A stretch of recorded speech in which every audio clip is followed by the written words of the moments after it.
Hi everyone! These tutorials are meant to be short and sweet, focused on a single thing. Today we're making a refractive shockwave similar to some of the ones you can find in Expedition 33. Here's a quick example of what we're trying to achieve, a shockwave that distorts what you see through it. Expedition 33 uses these extensively and I was curious to see if I could make them by myself. The physical principle that makes a shockwave visible in real life is that air gets compressed so much that its index of refraction becomes different from the air surrounding it. In that sense, it becomes similar to looking through glass or water.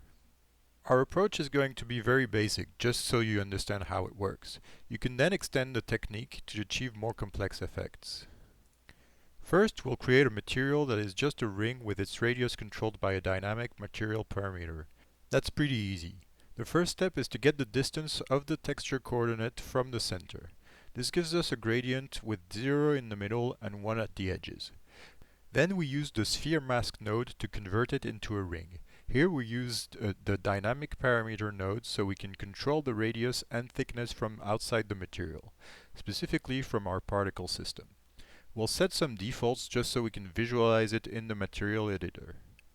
If we plug this into the color, we see that we get a ring. Now let's change our material settings so we can use the refraction pin. We change blend mode to translucent, lighting mode to surface translucency volume, and finally refraction method to index of refraction. Now that we have access to our refraction pin, we want the material to have the same refraction value as the air where the material is black, the value is 0, and a higher refraction index where it is red, the value of 1.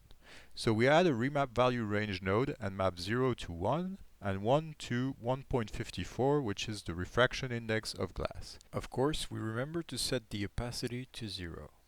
As you can see in the preview, we get a ring that sort of distorts whatever is behind it. Now let's use this in a Niagara system. We'll create an empty system and add a single looping particle emitter. This will spawn a single sprite. Let's change its scale to 50 to make it more visible.